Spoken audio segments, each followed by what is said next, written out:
পড়ছিলাম আমি তার সন্ধ্যা মালতী, কলমে DRM সোহাগ, পর্ব সংখ্যা 27। অরুণ সকালের দিকে অনামিকাকে নিয়ে বেরিয়েছিল।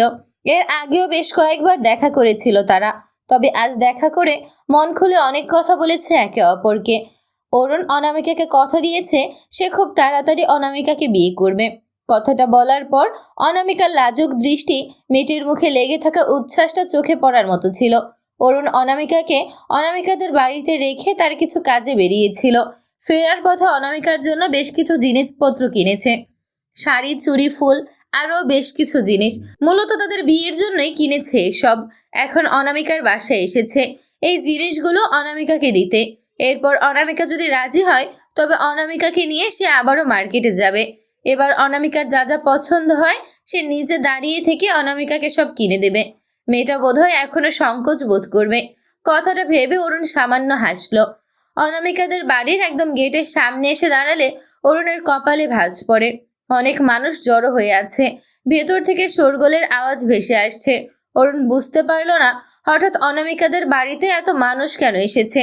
সে ব্যস্ত পায়ে এগোলো। মেইন গেট পেরিয়ে ভেতরে প্রবেশ করলে হাতের ডান দিকে বাড়ির ফাঁকা জায়গা জুড়ে মানুষ গিজগিজ করছে।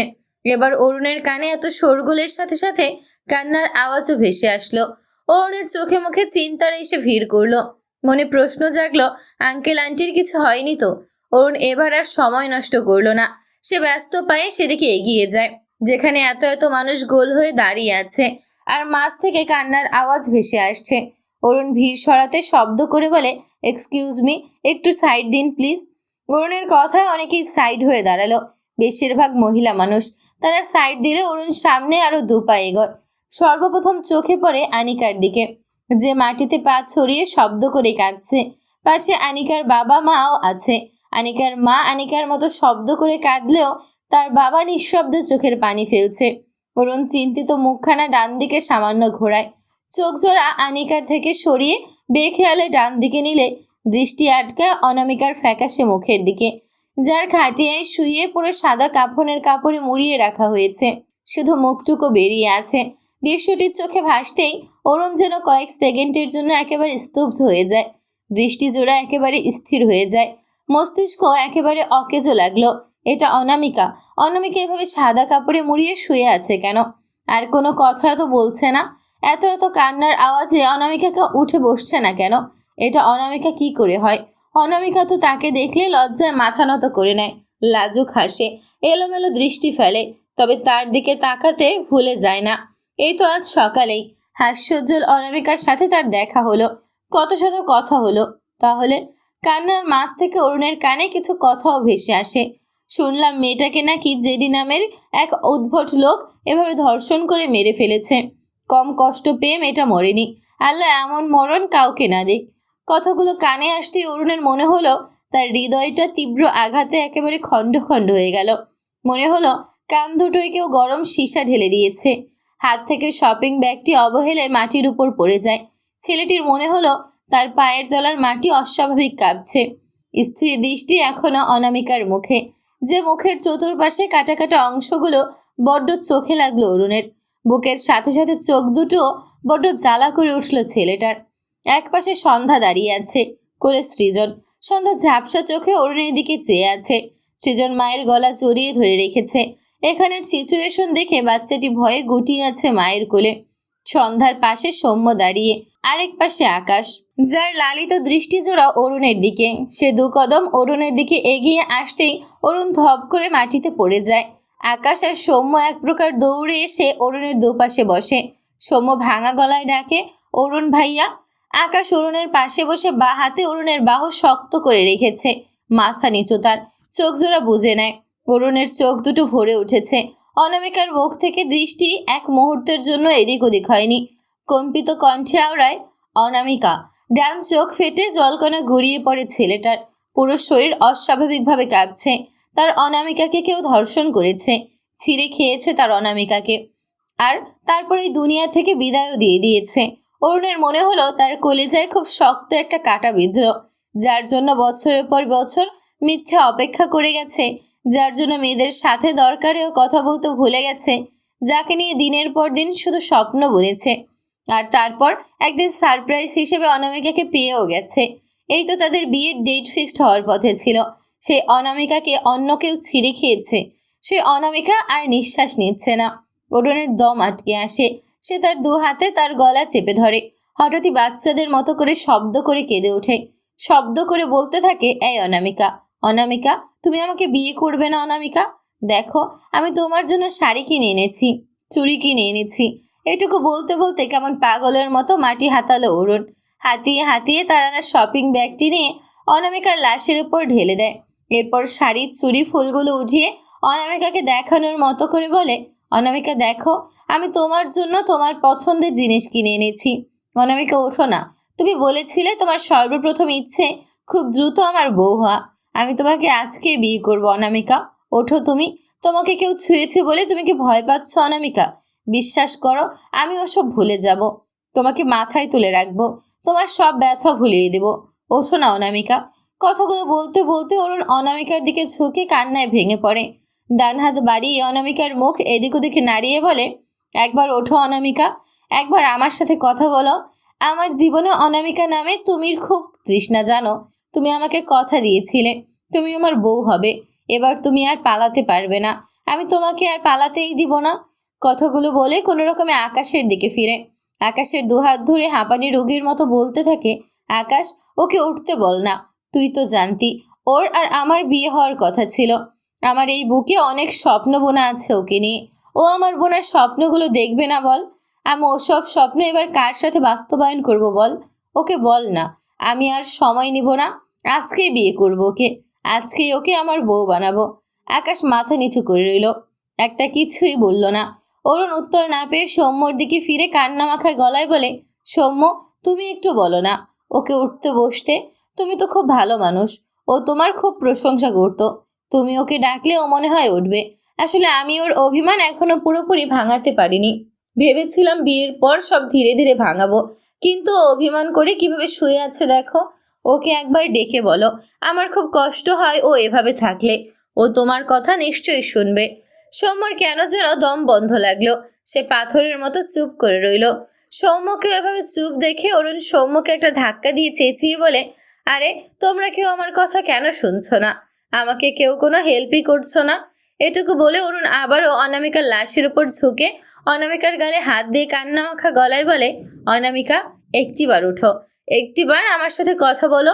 আমার বুকটা খুব জ্বলছে। একবার দেখো, আমাকে আর শাস্তি দিও না অনামিকা। আমি গত কয়েকটা বছরে অনেক দুঃখ নিয়ে বেঁচেছি জানো। এটুকু বলতে বলতে এক পর্যায়ে অরুণ অনামিকার গালে জোরে জোরে থাপ্পড় দেয় আর শব্দ করে বলে, এই, তুই উঠবি না? বলছি না আমার কষ্ট হচ্ছে। আমাকে স্বপ্ন দেখিয়ে আবারও কোথায় পালাতে চাইছিস তুই? তোর এত সাহস কেন? বারবার আমাকে ভেঙে দিয়ে পালাতে চাস কেন? এত স্বার্থপর কেন তুই? আমাকে আর ভাঙিস না। আমি আর নিতে পারবো না। উঠে পড় অনামিকা। একটু শান্তি চাই আমার। আমার বউ বানাবো তোকে। এক্ষুনি কবুল বলবো। আমি তোকে আমার নামে কবুল করব। তুই শুনবি না অনামিকা?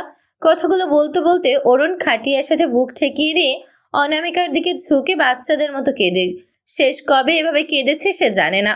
প্রত্যেকে ঝাপসা চোখে চেয়ে আছে অরুণের দিকে। আনিকার বাবা মা অরুণের ব্যাপারে সবই জানতো, যার ফলে অরুণের বুক ফাটা আর্তনাদে তাদের বুকের দহন বাড়ালোই কমালো না। সন্ধ্যা বা হাতে সৃজনকে ধরে রেখে ডান হাতে মুখ চেপে রেখেছে। দু চোখ বেয়ে টপ টপ করে পানি গড়িয়ে পড়ছে। সে এসব দৃশ্য সহ্য করতে পারছে না। কোলে থাকা সৃজন অরুণকে এভাবে কাঁদতে দেখে নিজেও কেঁদে দিবে দেবে ভাব। সন্ধ্যা ভিড় ঠেলে একটি গাছের কাছে গিয়ে দাঁড়ায়। ডান হাতে গাছটি আঁকড়ে ধরে। শ্বাস নিতে কষ্ট হচ্ছে তার। গত প্রায় 4টি বছর অরুণ তাদের সাথে থেকেছে। হাজারটা দুঃখ লুকিয়ে সবসময় হেসে খেলে বেরিয়েছে। সৃজনকে নিয়ে বাড়ি মাতিয়ে রেখেছে। আজ তাকে এভাবে দেখে কে সহ্য করবে? সৃজন মায়ের দিকে ভেজা চোখে কান্না মাখা গলায়, মা, ও মা, অলুন কাঁদে কিনো মা, অলুন কাঁদে কিনো? সন্ধ্যা ঢোক গিলে ছেলের দিকে তাকায়। ডান হাতে সৃজনের ঝাপসা চোখ মুছে দিয়ে ধরা গলায় বলে, তার প্রিয় মানুষ অনেক দূরে হারিয়ে গেছে। তাই সৃজন এদিক ওদিক তাকিয়ে অরুণকে খোঁজে আর আওড়ায়, অলুন, প্রিয় মানুষ অনেক দূরে হারিয়ে গেছে। অলুন কাঁদে না, প্রিয় মানুষ আবার আসবে। সৃজনের কথা শুনে সন্ধ্যার কান্না দলা পাকিয়ে বেরিয়ে আসতে চাইল। সে সৃজনকে তার বুকে শক্ত করে চেপে ধরে ফুপিয়ে ওঠে। তাদের জীবনের সকল সুখ হারিয়ে গেছে, আর কিচ্ছু বাকি নেই। তার আম্মা, নিয়াজ ভাইয়া, তাদের দুঃসময়ে পাশে থাকা রিহান ভাইয়া সবাই হারিয়ে গেছে। রয়ে গেছে শুধু বুক ভরা দুঃখ। আকাশ অরুণকে টেনে সরিয়ে নিতে চায়, খাটিয়ে উঠাবে বলে। অরুণ গায়ের জোরে আকাশকে একটা ধাক্কা দেয়। এগিয়ে এসে দুহাতে আকাশের শার্টের কলার ধরে রক্তলাল চোখে আকাশের দিকে চেয়ে চিৎকার করে বলে, এই আমার অনামিকা ওঠে না কেন? ও নিঃশ্বাস নেয় না কেন বল? তোর প্রিয় বন্ধু এই কাজ করেছে তাই না? ওই কুত্তার বাচ্চা আমার অনামিকার সাথে নষ্টামি করেছে, আমার অনামিকার প্রাণ কেড়ে নিয়েছে। তোর বন্ধু, ওর জন্য একটা সময় আমাকে তুই অনেক মেরেছিস। ওকে নিয়ে কিছু বললেই তুই আমাকে মেরে আধমরা করে ফেলতি। তোর সেই বন্ধু আমার অনামিকাকে আমার থেকে কেড়ে নিয়েছে। ছাড়বো না তোর এই কুত্তার বাচ্চা বন্ধুকে, ওকে ছাড়বো না আমি। তুই যদি আবারও তোর বন্ধুকে বাঁচাতে আসিস তবে তোকেও খুন করে ফেলবো আমি। তোর বন্ধু একটা পশু, শুনতে পাচ্ছিস তুই? তোর ওই জানের বন্ধু একটা অমানুষ। তোর বন্ধুকে ছাড়বো না আমি। আকাশ নির্জীব চোখে অরুণের দিকে কেবল চেয়ে রইল, যেন সে এক যন্ত্র মানব, কোনো অনুভূতি নেই তার মাঝে। অরুণ হঠাৎই শব্দ করে হেসে ওঠে, হাসতে হাসতে ডান হাতের আঙুল তাক করে বলে, একটা পশু, অমানুষের জন্য আকাশ কষ্ট পাচ্ছে। এই সবাই দেখ একটা পশুকে আকাশ কিভাবে সাপোর্ট করে। চিনে রাখো সবাই, আল্লাহ তোদের বিচার করবে। আমার অনামিকার সাথে হওয়া অন্যায়ের বিচার করবে। তোরা দুই বন্ধু ধ্বংস হয়ে যাবি, মিলিয়ে নিস। আকাশ হ্যাঁ না কিছুই বলে না। সে মাথা নিচু করে পাথরের মূর্তির ন্যায় বসে থাকে। ডান চোখ ফেটে এক ফোঁটা নোনা জল ডান পায়ে সাদা প্যান্টের উপর পড়ে। আশেপাশের অনেকেই আকাশের দিকে অদ্ভুতভাবে চেয়ে আছে। সৌম্য, সন্ধ্যা ঝাপসা চোখে চেয়ে আছে আকাশের দিকে। তাদের কথা ফুরিয়েছে। সামান্য দূরত্বে মাস্ক পরিহিত দণ্ডায়মান জেডি এতক্ষণ অরুণের দিকে করুণ চোখে চেয়েছিল, কিন্তু এখন অরুণের রিয়াকশনে তার দৃষ্টি ঘুরে আকাশের দিকে আসে। আকাশকে একেবারে স্ট্যাচু হয়ে বসে থাকতে সে দুপা বাড়িয়ে থেমে যায়, ঢোক গিলল। তার জন্য এভি অপমানিত হচ্ছে, ব্যাপারটি সে মানতে পারল না, কিন্তু সামনে এগোনোর সাহস পেল না। জল ঘোরা ছাড়া আর কিছুই হবে না। বুকে পাথর চেপে আবারও সেখানেই চুপ করে দাঁড়িয়ে রইল সে। এদিকে অরুণ আকাশকে কথাগুলো হাসতে হাসতে বলতে গিয়ে হঠাৎই আবারও বাচ্চাদের মতো কেঁদে ওঠে। দুহাতের মাঝে মুখ লুকিয়ে আওড়ায়, আমার অনামিকাকে আমার কাছে এনে দাও। আমি ওকে কথা দিয়েছি, ওকে আমার বউ বানাবো। ও আমাকে আমার কথা রাখতে দিচ্ছে না। কেউ আমাকে হেল্প করো প্লিজ। কথাগুলো বলতে বলতে আবারও অনামিকার দিকে ফিরে বসে। কয়েকজন লোক অনামিকার খাটিয়া তুলতে নিলে অরুণ দুহাতে খাটিয়া সাপটে ধরে চেঁচিয়ে বলে, ওকে কোথাও নিয়ে যেতে দিব না আমি। খবরদার, ওকে কেউ নিয়ে যাবে না। আমাদের এখনো বিয়ে হয়নি, শুনতে পাওনি তোমরা? ওর সবচেয়ে বড় ইচ্ছে আমার বউ হওয়া। ওর ইচ্ছে পূরণ না করে ওকে কোথাও নিয়ে যেতে দিব না আমি। অরুণের কথায় সকলে থেমে যায়। অরুণ বাঁ পাশে বসা আনিকার দিকে চেয়ে বলে, আনিকা, তুই তো জানতি আমি তোর বোনকে কত ভালোবাসি। তুই আমাকে কথা দিয়েছিলি ওকে শুধু আমার সাথেই বিয়ে দিবি। দিয়ে দে বিয়ে। আমি অনেক অপেক্ষা করেছি শুধু ওর জন্য। আজ তোরা আমার থেকে ওকে কেড়ে নিস না প্লিজ আনিকা। আনিকা অরুণের দিকে চেয়ে নিঃশব্দে চোখের পানি ফেলে। অরুণের চোখ মুখের অবস্থা বিধ্বস্ত। সে দু হাতে অনামিকার খাটি এমনভাবে ধরে রেখেছে যেন অনামিকাকে বুকে জড়িয়ে রেখেছে। অসহায় দৃষ্টিতে চেয়ে আছে আনিকার দিকে। আনিকা ভাঙা গলায় বলে, অনামিকা আমাদের মাঝে আর নেই, ও তো মরে গেছে অরুণ। কথাটা শুনতে অরুণ হঠাৎই একেবারে নির্লিপ্ত হয়ে গেল। ধীরে ধীরে মাথাটা ঘুরিয়ে অনামিকার দিক করলো, বিড়বিড়িয়ে আওড়ালো, ও মরে গেছে? তাহলে তো আমারও মরে যাওয়া উচিত। রক্তলাল চোখ থেকে জলকণা গড়ায়। দৃষ্টি এখনো অনামিকার বিধ্বস্ত মুখ পানে। তার অনামিকার মনে অনেক দুঃখ জমা ছিল। তাকে ফিরে পেয়ে মেয়েটা অশ্রু ভরা চোখে শুধু তাকে দেখছিল। অরুণও দেখছিল। তার অনামিকার সেই চোখ ছিল শুধু স্বপ্ন আর স্বপ্ন। কিন্তু এক জানোয়ার তার অনামিকার সব স্বপ্ন চিরকালের জন্য মুছে দিয়েছে, ছিঁড়ে খেয়েছে তার অনামিকাকে। অরুণ ফুপিয়ে উঠল, খুব কষ্ট হচ্ছে, খুব। অনামিকার দিকে ঝুঁকে বাচ্চাদের মতো ফোপায় আর বলে, তুমি একদম চিন্তা করো না অনামিকা, আমি তোমাকে একা একা কোথাও যেতে দিব না। দেখে নিও, আমিও মরে যাব। তোমার অপরাধীকে শাস্তি দিয়েই আমি মরে যাব, আর তারপর ওপারে গিয়ে সবার আগে তোমাকে আমার বউ বানাবো। অনামিকা শুধু অরুণের বউ হবে। পরদিন সকাল 10টার কাছাকাছি সময়। সন্ধ্যা সারা বাড়ি দৌড়াচ্ছে আর সৃজনকে ডাকছে।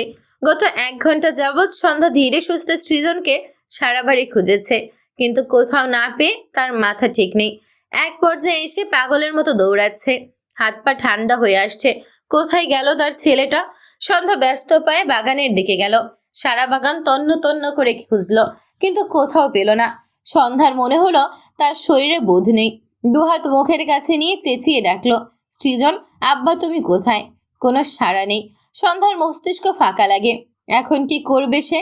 এতক্ষণে বুঝে গেছে তার জান সৃজন এই বাড়ির কোথাও নেই। মেয়েটার দিশে হারা লাগে। গতকাল থেকে আকাশ তো এই বাড়িতে ফেরেইনি। তার সৌম্য ভাইয়াও ইরা অপুর কাছে। সে সৃজনকে নিয়ে এই বাড়ি একাই ছিল।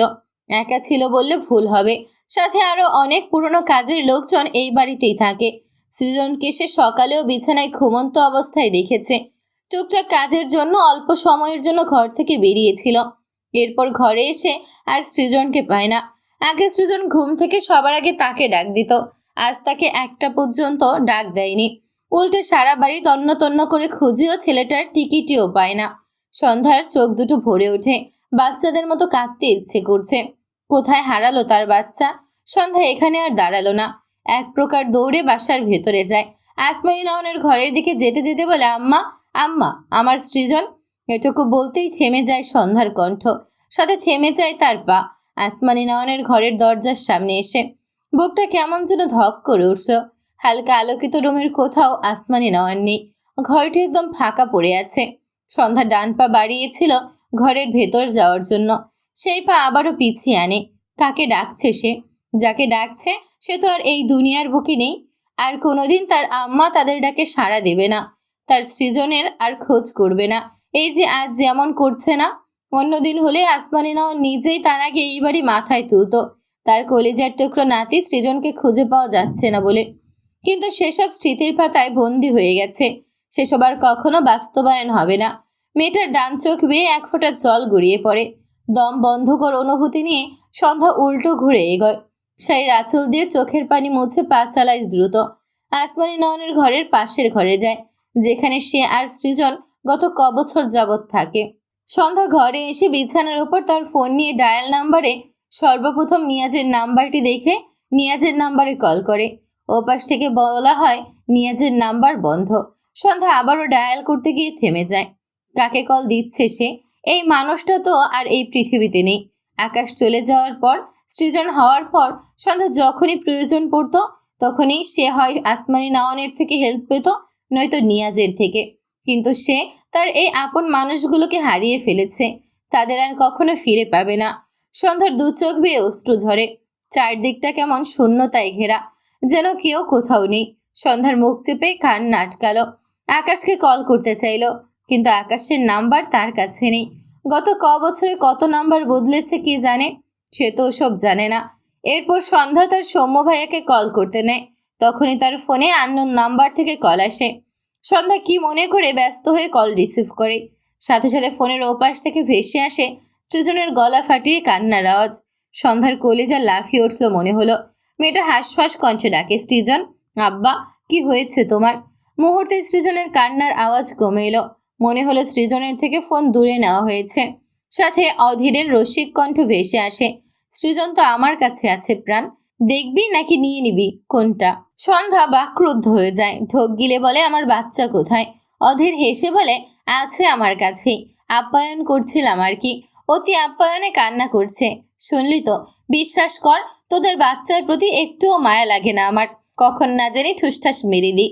সন্ধ্যার গলায় কান্নারা দলা পাকিয়ে আসে। গতদিনও যার মৃত্যুর কথা ভেবে কান্না করছিল, সেই মানুষটা বেঁচে থেকে দিনের পর দিন তাদের জীবন ধ্বংস তো করছেই, আর এখন তাদেরকে একেবারে ধ্বংস করতে তার ছোট্ট বাচ্চাটাকেও ছাড়ছে না। সন্ধ্যা চোখ বুঝে শক্ত গলায় বলে, আমার বাচ্চাকে ছেড়ে দাও। কথাটা শুনে অধীর সামান্য হাসে। বলে, তোর মুখের কথাই ছেড়ে দিলে ওকে কি আমার কাছে এনে এত কষ্ট করে আপ্যায়ন করতাম বলতো প্রাণ? সন্ধ্যার অসহ্য লাগলো অধীরের মুখে প্রাণ শব্দটি শুনে, কিন্তু এ নিয়ে কিছু বলল না। উল্টো শক্ত করে বলে, কি চাইছো তুমি? অধীরের সহজ স্বীকারোক্তি, শুধু তোকে প্রাণ। এটুকু বলে অধীর একবার শ্বাস নেয়। আবারও হাঁসফাঁস কণ্ঠে বলে, শুধু তোকে পাওয়ার জন্য অনেক কিছু করেছি, অনেক কিছু। তুই আমার হবি না প্রাণ? সন্ধ্যা কাট কাট গলায় উত্তর করে, মরে গেলেও তোমার এই স্বপ্ন যে পূরণ হবে না, এ কথা কি তুমি জানো অধীর ভাইয়া? অধীর ছটফটে কণ্ঠ, সৃজনকে বাঁচিয়ে রাখার জন্য হলেও তুই আমার হবি না প্রাণ? তুই আমার হলে তোর বাচ্চাকে একটা ফুলের টোকাও দেব না। আর তুই আমার না হলে তোর বাচ্চাকে রোস্ট বানিয়ে কুকুরকে খাওয়াবো। অধীরের শেষ কথাটা খুব শক্ত শোনালো। সন্ধ্যা কাপা কণ্ঠে চেঁচিয়ে ওঠে, না, আমার সৃজনের কিচ্ছু করবে না তুমি। ওর গায়ে হাত দিলে ভালো হবে না বলে দিচ্ছি। অধীর আগ্রহী কণ্ঠ বলে, তাহলে তুই আমার হয়ে যা প্রাণ, আর কোনোদিন কিচ্ছু চাইবো না, বিশ্বাস কর। সন্ধ্যার দম আটকে আসে, বাহাতে গলা চেপে ধরে অসহায় কণ্ঠ বলে, আমি তোমাকে সৌম্য ভাইয়ার মতো আমার আরেকটা ভাইয়া ভাবি। অধীর ভাইয়া। অধীর রাগান্বিত স্বরে বলে, বেঈমান তুই। তুই আমাকে স্বপ্ন দেখিয়ে আজ বলছিস আমাকে সৌম্যর মতো ভাই ভাবিস। তোর জিভ টেনে ছিঁড়ে ফেলবো আমি। তুই এত মিথ্যাবাদী কবে হয়ে গেলি প্রাণ? শেষ কথাটায় রাগান্বিত ভাবটা কমে এসেছে। সন্ধ্যা নিঃশব্দে চোখের পানি ফেলে। অধীর অসহায় কণ্ঠ বলে, তুই হারিয়ে যাওয়ার আগের দিন পর্যন্ত আমার বউ হবি বলে আমার মাথা খেয়ে ফেলতি, আর এখন সব কেমন অস্বীকার করছিস প্রাণ। এটুকু বলতে গিয়ে অধীরের গলা বেঁধে আসে, চোখের কোণ ভিজে ওঠে। মনে পড়ে পুরনো দিনের কথা। অধীর ভাইয়া, তুমি আমাকে কবে বিয়ে করবে? সন্ধ্যার কথা শুনে অধীর সন্ধ্যার দিকে সামান্য ঝুঁকে হেসে বলে, কেন, তুই চাইছিস আমি তোকে বিয়ে করি? ছোট্ট সন্ধ্যা মাথা উপর নিচ ঝাঁকিয়ে বলে, হুঁ হুঁ চাই, চলো বিয়ে করি। অধীর চোখ ছোট ছোট করে বলে, সত্যি আমায় বিয়ে করবি? সন্ধ্যা আবারও মাথার উপর নিচ ঝাঁকিয়ে সম্মতি দেয়। অধীর দু হাতে সন্ধ্যার গাল টেনে হেসে বলে, বিয়ে করতে হলে তো তোকে বড় হতে হবে প্রাণ। সন্ধ্যা মুখ ফুলিয়ে বলে, আমি বড় হয়ে গেছি, ভালো করে দেখো আমাকে। অধীর ঠোঁট চেপে হাসতে হাসতে বলে, বুঝেছি, তুই খুব বড় হয়ে গিয়েছিস, কিন্তু হঠাৎ বিয়ে করতে চাইছিস কেন? সন্ধ্যা উৎফুল্ল কণ্ঠে বলে, মা বলেছে বিয়ে করলে অনেক কিছু পাওয়া যায়, ভালো জামা, তারপর অনেক অনেক সোনা পাওয়া যায়। এখন চলো বিয়ে করি। সন্ধ্যার কথা শুনে অধীর শব্দ করে হেসে দেয়। হাসতে হাসতে মাটিতে লুটিয়ে পড়ার উপক্রম হয়। সন্ধ্যার মাথায় চটি মেরে বলে, তোর কি সোনার জিনিস অনেক ভালো লাগে? সন্ধ্যা ছোট করে বলে, খুব ভালো লাগে। অধীর নিজেকে সামলে সন্ধ্যার মাথায় হাত বুলিয়ে বলে, আমার বউ হওয়ার আগেও আমি তোর ইচ্ছে পূরণ করবো প্রাণ, আর বউ হওয়ার পর তো ভুলেও কোনো ইচ্ছে অপূর্ণ রাখবো না। তোর এসব ইচ্ছে আমি এক্ষুনি পূরণ করে দেব, তারপর তুই আরেকটু বড় হইলেই তোকে বিয়ে করে ফেলবো। এটুকু বলার পরও সন্ধ্যার মন খারাপ বুঝতে পেরে অধীর বিচলিত কণ্ঠে বলে, কি হয়েছে প্রাণ, মন খারাপ করলি কেন? আমি তোর শখের জিনিস বানিয়ে দিব তো। সন্ধ্যা মুখ ফুলিয়ে বলে, তুমি আমাকে বিয়ে করতে চাও না কেন? অধীর মৃদু হেসে বলে, অধীর তার প্রাণকে বিয়ে করতে চাইবে না এমন দিন কখনো আসবে না, বুঝলে প্রাণ? অবশ্য সন্ধ্যা অত শত বুঝলো না, সে চুপ রইল। অধীর আবারও বলে, তুই তোর ইচ্ছে পূরণ হওয়ার পরও আমাকে বিয়ে করতে চাইছিস কেন? সন্ধ্যা এবারেও কিছু বলতে পারল না, সে তো কিছুই বুঝতেই পারছে না। তবু অবুঝ মনে দুষ্টমি স্বরে বলে, কারণ আমি তোমার এই মিল্ক ক্যান্ডি চোখ দুটো গপাগপ খাবো। কথাটা বলেই সন্ধ্যা হাসতে হাসতে উল্টো পথে দৌড় লাগায়। অধীর সন্ধ্যার কোমর সমান চুল ধরতে গিয়েও ধরতে পারে না। সন্ধ্যার বোকাশোকা উত্তরে হেসে ফেলে। এরপর অধীর সন্ধ্যাকে বানিয়ে দিয়েছিল গলার চেন, গলার হার, পায়ের নুপুর, দু হাতের দুটো ব্রেসলেট, হাতের দুটো আংটি, মাথার টিকলি, একটি নাকফুল, একটি কোমরের পরার বিছা। সবগুলো ছিল সোনার। সব একসাথে পেয়ে ছোট্ট সন্ধ্যার সে কি খুশি। পুরনো দিনের কথা ভেবে অধীরের চোখ দুটো একেবারেই ঝাপসা হয়ে আসে। বুকটা ব্যথা করছে খুব। ঢোক গিলে বলে, আমার দেওয়া সোনার অলংকারগুলো ফেলে দিয়েছিস প্রাণ। সন্ধ্যা বিদ্রুপ স্বরে বলে, তোমার বাবা পুরো গ্রামের সামনে আমাকে চোরের অপবাদ দিয়ে সব জিনিস কেড়ে নিয়ে গিয়েছে। কথাটা শুনে অধীর চোখ বুজে নিল। বাবা নামক মানুষটার জন্য ভেতর থেকে এক ভয়ানক আর্তনাদ বেরিয়ে এলো। সন্ধ্যা বা হাতের চোখ মুছে আবারও বলে, আমি চোর নই, লোভীও নই, আর তাই পছন্দের জিনিস পড়তেই ভুলে গেছি। অধীরের বুক চিনচিন করে ওঠে। সন্ধ্যা নিজেকে সামলে আবারও শক্ত গলায় বলে, আমার বাচ্চাকে ছেড়ে দাও। অধীর দীর্ঘশ্বাস ফেলে, নিজেকে সামলে হেসে বলে, এভাবে দিতে পারবো না প্রাণ, তুই আমার হয়ে যা, আমি তোর বাচ্চাকে তোর কোলে ফিরিয়ে দেব। সন্ধ্যার রাগ লাগলো, তেজি কণ্ঠে বলে, আর কত অমানুষ হবে তুমি? অধীর এবার কিছুটা শব্দ করে হেসে ওঠে, বলে, আমি তো অমানুষই, মানুষ নই তো আমি। যার জন্য অমানুষ হয়েছি তার কাছেও আমার এক পয়সার মূল্য নেই। দেখলি তো আমার কত দুঃখ, তুই আমার হয়ে যা, আমার দুঃখগুলো মিটিয়ে দে প্রাণ। সন্ধ্যা অসহ্য কণ্ঠে বলে, তুমি যা চাইছো তা কখনো সম্ভব নয়। অধীরের শক্ত কণ্ঠ, তবে সৃজনকে ভুলে যা। সন্ধ্যার বুকটা হু হু করে ওঠে। অসহায় কণ্ঠ বলে, কেন এমন করছো? আমি যখন ছোট ছিলাম এসব ভালোবাসার ব্যাপারে কিছু বুঝতাম না, তখনকার বলা দুটো কথা কেন ধরে আছো?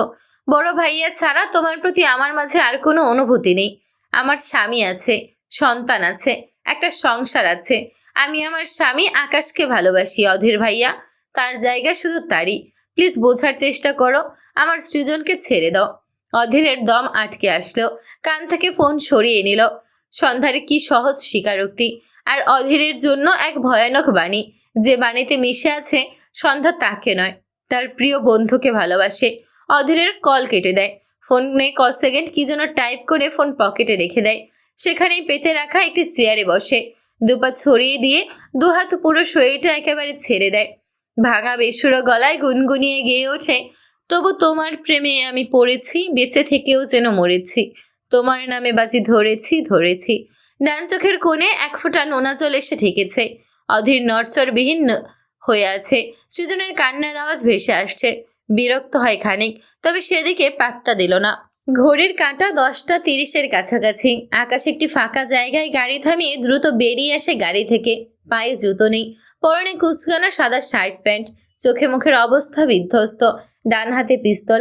গাড়ি থেকে নেমে হন্তদন্ত পায়ে এগিয়ে যাচ্ছে সামনের দিকে। সামনে ধুধু ফাঁকা মাঠ। আকাশের পায়ের গতি থেমে নেই। এদিকে আকাশের পরপরই এখানে স্কুটি এসে থেমেছে সন্ধ্যার। তখন অধীর তার কল কেটে দিয়ে সৃজনের একটি পিক পাঠিয়েছিল, সাথেই ঠিকানা দিয়েছিল। মেয়েটা বেশ কসরত করে চিনে চিনে এখানে এসেছে। যেভাবে ছিল সেভাবেই বেরিয়ে এসেছে। তার ছেলেটাকে বাঁচাতে হবে তো। তার সৃজন মরে গেলে তার কি করে চলবে? সন্ধ্যা একটু পরপর ঝাপসা চোখ জোড়া মুছে ফাঁকা মাঠের দিকে ছোটে। আকাশ কিছু দূর হাঁটার পর কারো পায়ের শব্দ পেয়ে থেমে যায়। দ্রুত উল্টো ঘুরে দাঁড়াতেই সন্ধ্যার কপাল আকাশের বুকে ধাক্কা খায়। সে পড়তে গিয়েও বাঁ হাতে আকাশের শার্ট টেনে ধরে নিজেকে সামলায়। মাথা উঁচু করে তাকায়। আকাশকে এখানে দেখে অবাক হয় খানিক। আকাশ একদম চুপচাপ দাঁড়িয়ে আছে। সন্ধ্যা নিজেকে সামলেছে দেখে সে আর হাত বাড়ায় না। তার চোখ দুটো অসম্ভব লাল। দৃষ্টি সন্ধ্যার কান্না মাখা মুখে আনাগোনা করে ক সেকেন্ড। এরই মাঝে সন্ধ্যার দু চোখ বেয়ে আরো দুফোঁটা জল গড়ায়। আকাশ বোধহয় বুঝলো সন্ধ্যার মনোভাব। বা হাত উঠিয়ে আলতো হাতে সন্ধ্যার চোখের জল মুছিয়ে দেয়। ছোট করে বলে, আমাদের সৃজনের কিচ্ছু হবে না, আমি আছি। সন্ধ্যার বুকের ভেতরটা হঠাৎ কেঁপে উঠল। কানের কাছে কয়েকবার বেজে উঠল, আমাদের সৃজন। আকাশ কথাটা বলে বা হাতের মুঠোয় সন্ধ্যার ডান হাতের কবজি নিয়ে বড় বড় পায়ে সামনের দিকে এগিয়ে যায়। সন্ধ্যা আকাশের পিছু পিছু এগোয়, দৃষ্টি পিঠ ফিরিয়ে রাখা আকাশের দিকে, যে ছেলেকে আগলে নিতে ব্যস্ত পায়ে ছুটছে। একটি ফাঁকা জায়গায় নির্দিষ্ট কিছু জায়গা জুড়ে বড়সড় একটি গোডাউন, যার ভেতর আকাশ আর সন্ধ্যা এইমাত্র প্রবেশ করেছে। প্রবেশ করা মাত্রই তাদের কানে সৃজনের গলা ফাটিয়ে কান্নার আওয়াজ ভেসে আসে। সাথে দৃষ্টিগোচর হয় কাছের মতো একটি বড়সড় পাত্রের ভেতর সৃজনের ছটফটানির দৃশ্য। এই দৃশ্য দেখে আকাশ সন্ধ্যার বুক কেঁপে ওঠে। সন্ধ্যা চিৎকার করে ডেকে ওঠে, সৃজন! আকাশের হাত থেকে নিজের হাত ছুটিয়ে এক প্রকার দৌড়ে যায় সেই কাছের পাত্রের কাছে। ছেলেকে এভাবে ছটফট করতে দেখে সন্ধ্যার মস্তিষ্ক অকেজো লাগে। সে শক্ত কাচের ভেতর ছটফট করতে থাকা সৃজনকে দেখে সেখানে থাপ্পড় দেয় আর কাঁদতে কাঁদতে বলে, আব্বা, আমার আব্বা, এদিকে তাকাও, এই তো আমি এসেছি, মা এসেছি, তাকাও আব্বা, তাকাও আমার দিকে, কিচ্ছু হবে না তোমার। সৃজনকে মায়ের ডাক শুনতে পায়, মায়ের আকুতি শুনতে পায় না বোধহয়। বাচ্চা ছেলেটির চোখ মুখ টকটকে লাল হয়ে গিয়েছে। যে কেউ দেখলে ভয় পাবে। চোখ দুটো বড় বড় হয়ে আছে। দু হাত পা ছড়িয়ে ছিটিয়ে রেখে অনবরত ছটফট করছে। দেখে বোঝা যাচ্ছে তার নিঃশ্বাস নিতে ভীষণ কষ্ট হচ্ছে। আকাশের দৃষ্টি কয়েক সেকেন্ড ছেলের পানে ছিল, আর শক্তি হয়নি সেখানে দৃষ্টি নিবদ্ধ করে রাখার। দৃষ্টি ঘুরে এসেছে সামনে পায়ের উপর পা তুলে আয়েশ করে বসা জেডির দিকে, যে আরামসে বসে একটার পর একটা সিগারেট ফুঁকছে। সামনে একটি ছোট্ট টেবিলের উপর সিগারেটের পোড়া অংশগুলো জমিয়ে রেখেছে। দৃষ্টি আকাশের দিকে, মুখে হাসি লেপ্টে। ডান হাতের আঙুলের মাঝে সিগারেট, যা ঠোঁটের মাঝে রেখে দুবার ধোঁয়া ছাড়লো। আকাশের দিকে দৃষ্টি রেখেই দু আঙুলের সাহায্যে সিগারেটে দুবার টোকা মেরে বাঁকা হেসে বলে, কেমন লাগছে বিজান? অনুমতি বল, শুনতে ইচ্ছা করছে। আকাশ নির্জীব দৃষ্টিতে তাকিয়ে রইল জেডির দিকে। বলে, যাকে তার আপনজনরা পিছন থেকে কখনো ছুরি চালায়নি, সে কি করে আমার ব্যথা বুঝবে? জেডি বেশ অনেকক্ষণ একধানে চেয়ে রইল আকাশের দিকে। এক পর্যায়ে ঠোঁট প্রসারিত করে হাসল। আকাশ ঝাপসা দৃষ্টি এদিক ওদিক ঘুরিয়ে শক্ত গলায় বলে, নিজের ভালো চাইলে আমার ছেলেকে ছেড়ে দে। জেডির হাসির মাত্রা গাঢ় হয়। বা পায়ের উপর রাখা ডান পাটা নাড়ায় আর বলে, তোর বউকে শর্ত দিলাম তো, মানলো না, আমি কি করব? এবার তোরা দুই হাজব্যান্ড ওয়াইফ মিলে ছেলের নিথর দেহ দেখ। আকাশ তার হাতের পিস্তল জেডির দিকে তাক করে হুঙ্কার ছেড়ে বলে, তোকে আমি আর একটু সময় দিতে চেয়েছিলাম, কিন্তু এখন বুঝলাম তোর অনেক তাড়া আমার হাতে মরার। তাহলে মর। কথাটা শুনে জেরি শব্দ করে হেসে দেয়। হাসতে হাসতে বসা থেকে উঠে দাঁড়ায়, বাঁ হাতে একটি রিমোট দেখিয়ে বলে, এটা কি জানিস? তোর ছেলের পিঠে ওই যে পাওয়ারফুল বোম সেট করা দেখতে পাচ্ছিস, সেটারই রিমোট। আর 10 মিনিট পর ওই বোম একা একাই ফেটে তোদের জীবন থেকে সৃজন রোস্ট হয়ে যাবে। যদি আমার মুড চেঞ্জ হয়, জীবন্ত সৃজনকে আর 10 মিনিটও দেখতে ইচ্ছে না করে, তাহলে এখানে জাস্ট ক্লিক করে তোর এত সাধের বাচ্চাকে রোস্ট বানাবো। আর তারপর ওকে কি করব জানিস? তোর বউকে বলেছি অবশ্য, এখন তোকেও বলছি। তারপর তোর বাচ্চার রোস্টটা একটা কুকুরকে খেতে দিব। পরে হাড্ডিগুলো থাকলে ওগুলো কবর দিস, আর না থাকলে তো নাই। আকাশ স্তব্ধ চোখে তাকায় জেডির দিকে। জেডির মুখে হাসি লিপটে।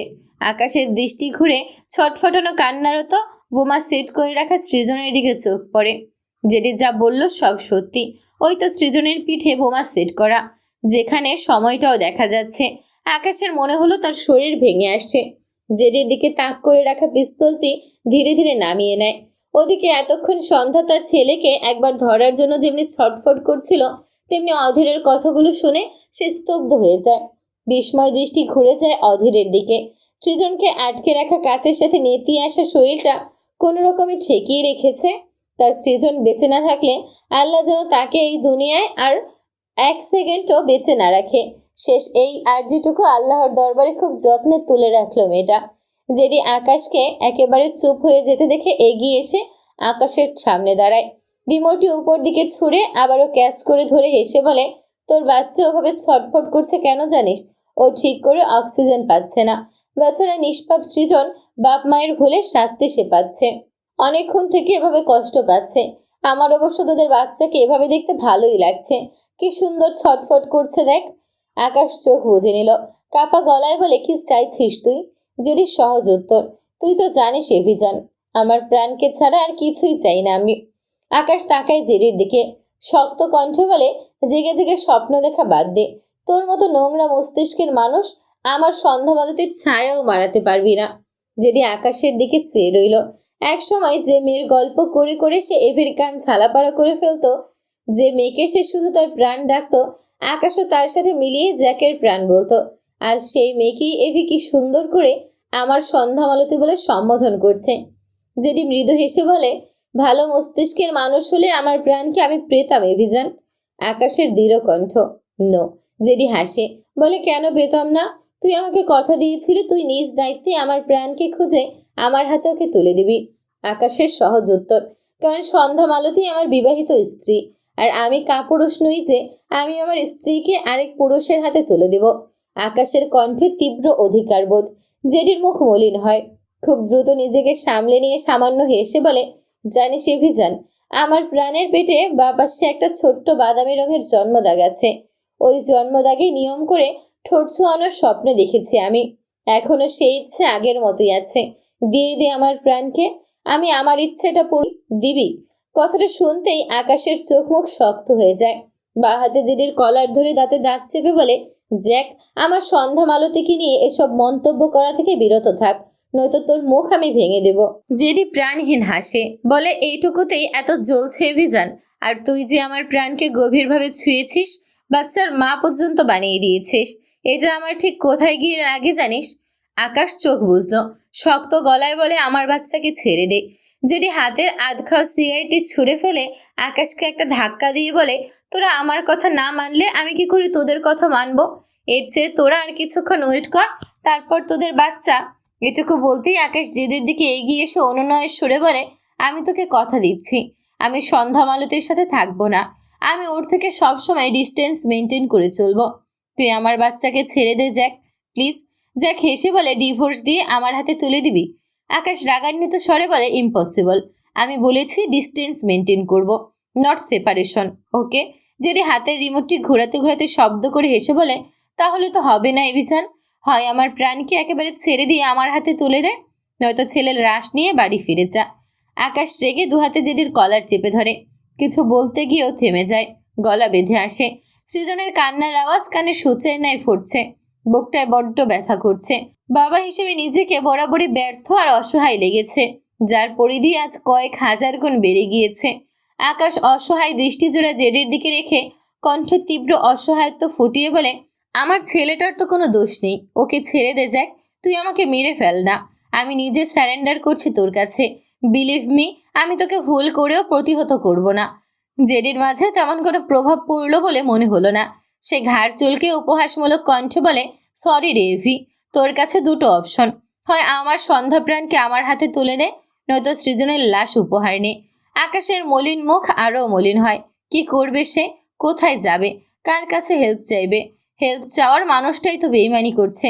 আকাশ জেডির কলার ছেড়ে দেয়, নির্জীব গলায় বলে, তোর জন্য আমি কত কিছু করেছি জ্যাক, আর তুই তার প্রতিদান এভাবে দিচ্ছিস? তোর এসব বিশ্বাসঘাতকতা অনেক আগেই আমাকে মেরে ফেলেছে জানিস।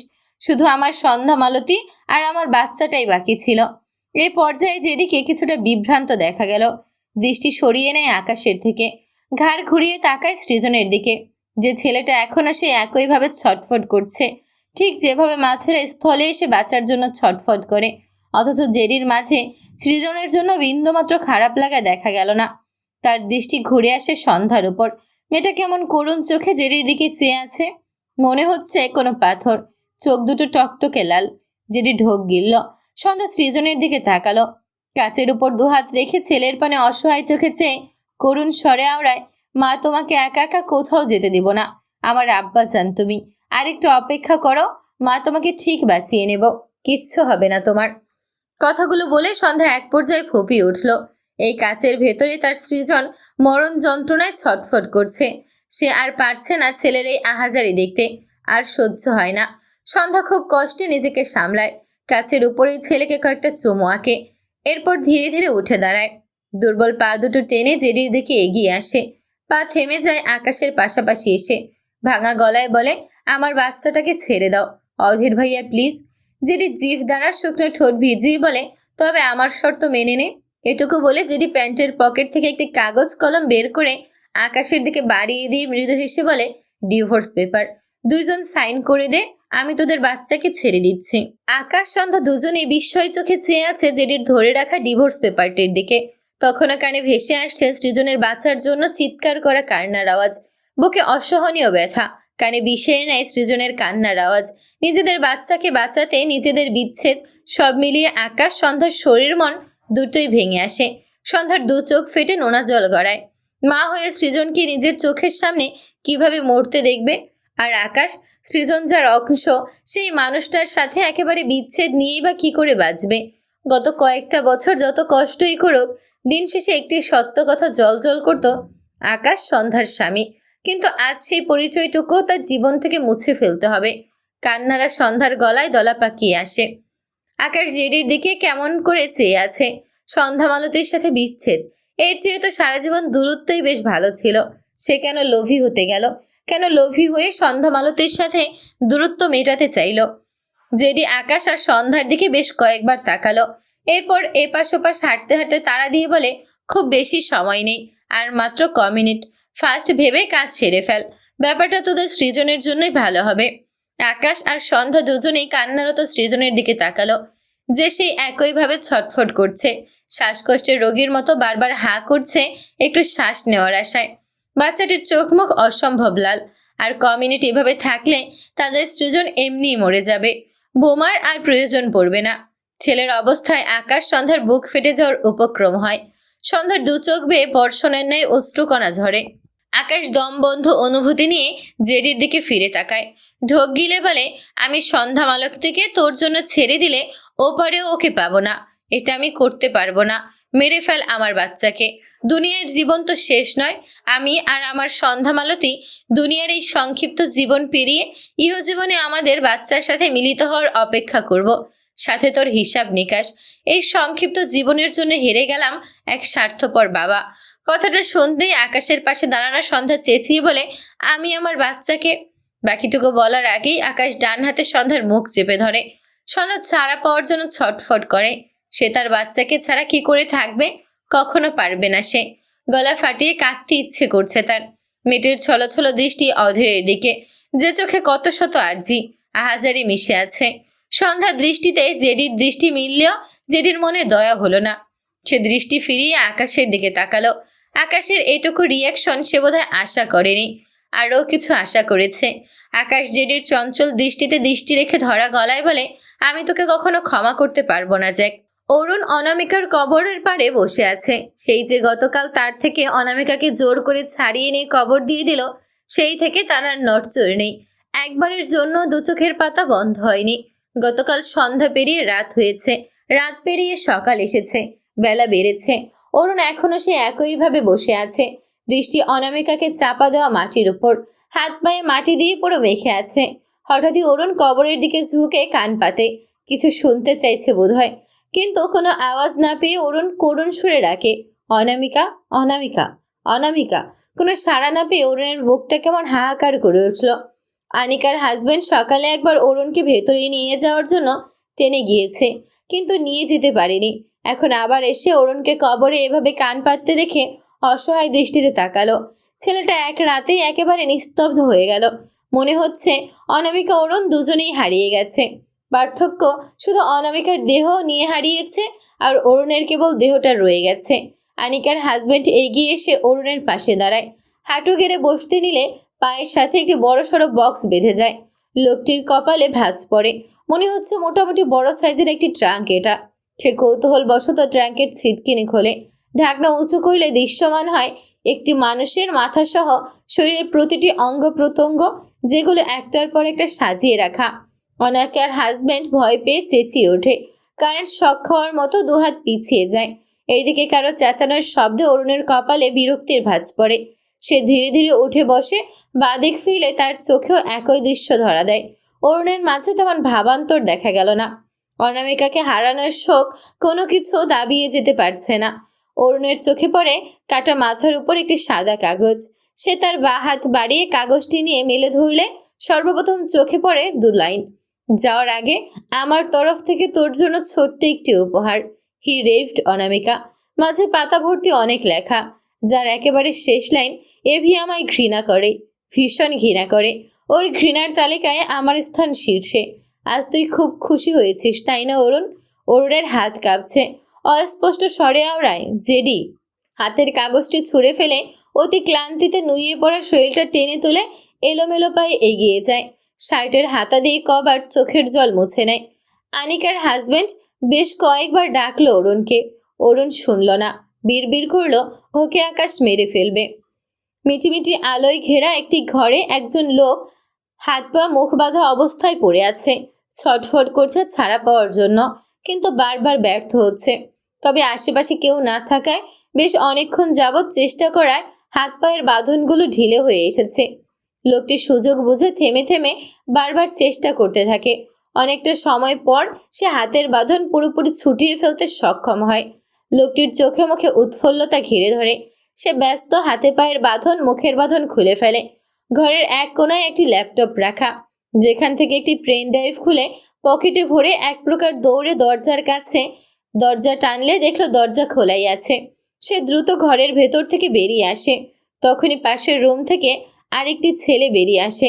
দুজনের চোখাচোখি হয়। দুজনেই দুজনের পরিচিত হয়। তাদের মাঝে তেমন ভাবান্তর হলো না। সেকেন্ডের জন্য দুজন দুজনের দিকে চেয়ে থাকে। এরপর প্রথম ছেলেটি অপর ছেলের কাঁধে হাত রেখে ছোট্ট করে বলে, সাবধানে বাসায় যাও। কথাটা বলে সে আর এখানে দাঁড়ায় না, এক প্রকার দৌড়ে বেরিয়ে যায় এই জায়গা থেকে। পিছু পিছু সেই ছেলেটিও যায়, তবে তার মাঝে তেমন তাড়া দেখা গেল না। যে ছেলে পকেটে পেন ড্রাইভ ভরে বেরিয়ে এসেছে, সে রাস্তায় দিক বিদিক শূন্য হয়ে দৌড়াচ্ছে। পায়ে জুতো নেই, শার্ট প্যান্টের অবস্থা শোচনীয়। চুলগুলো উস্কো খুস্কো, চোখ মুখ শুকনো, চোখ দুটো লাল, বড্ড তাড়া তার। পকেটে এক টাকা নেই, ফলস্বরূপ চাইলেও একটি গাড়ি নিতে পারল না। তার পা দুটো থেমে নেই। দৌড়াতে দৌড়াতে এক সময় এক মেইন রোড থেকে আরেক মেইন রোডে এসে পৌঁছেছে। পা জোড়া এখনো থেমে নেই তার, বারবার শুকনো ঢোক গিলছে। রাস্তায় এপার থেকে ওপারে যায় চলন্ত গাড়ির মাঝ দিয়েই। কয়েকজন বোধহয় ছেলেটাকে 2-4টে গালিও ছুড়ল। আজ যদি কোনো অ্যাক্সিডেন্ট হতো, তখন তো পাবলিক সবার আগে ড্রাইভারকেই ধরতে আসতো। কিন্তু ছেলেটির এইদিকে মন নেই। সে তার মতো ছুটছে। আরও অনেকটা পথ দৌড়ে একটু সময়ের জন্য থেমে যায়। হাঁপানি রোগীর মতো হাঁপায়, বুক ধুকপুক করছে। আশেপাশে তাকিয়ে কিছু খুঁজলো। একজন লোককে পাশ দিয়ে যেতে দেখে ছেলেটি হাঁসফাঁস কণ্ঠে বলে, আঙ্কেল, আপনার ফোনটা দেওয়া যাবে প্লিজ আঙ্কেল।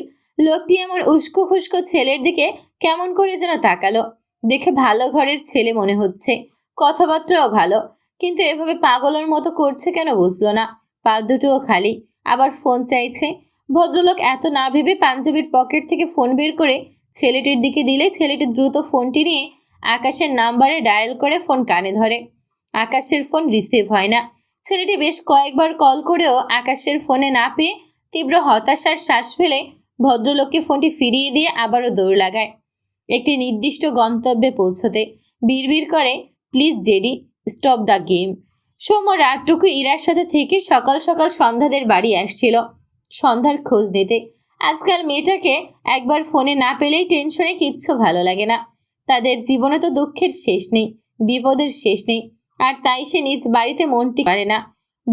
বোনের ছেলে সুস্থ না দেখে তার মন শান্ত হবে না, এজন্য বাড়ি থেকে বেরিয়ে পড়েছে। অর্ধেকটা পথ আসার পর হঠাৎ সৌম্যর পা থেমে যায় অনাকাঙ্ক্ষিত কাউকে দেখে। বিস্ময় দৃষ্টিতে তাকায় তার সামনে দণ্ডায়মান রিহানের দিকে। রিহানের মাথা থেকে পা পর্যন্ত চোখ বোলায়। রিহানের পরনে একটি পুরনো কুচকানো শার্ট প্যান্ট, চোখ মুখ সহ চুলগুলো উস্কো খুস্কো। গত 1 বছর আগের চেয়ে প্রায় অনেকটা শুকিয়ে গেছে। পায়ে জুতোও নেই। মলিন মুখে চেয়ে আছে সৌম্যর দিকে।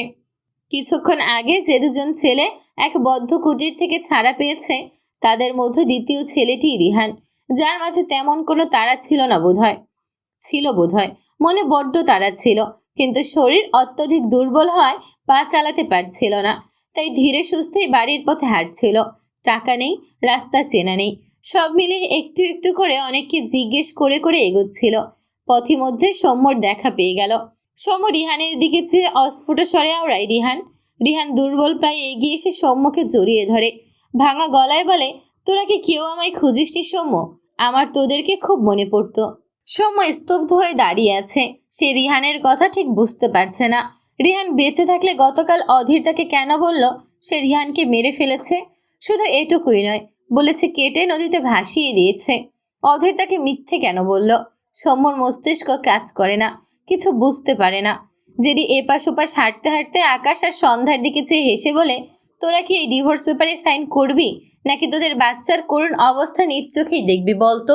আর মাত্র 2 মিনিট টাইম আছে, মিছিমিছি বাচ্চাটাকে কষ্ট দিচ্ছিস? আকাশ সন্ধ্যার মুখ থেকে হাত সরিয়ে নিয়েছে, চোখ মুখ শক্ত করে তাকিয়ে আছে জেডির দিকে।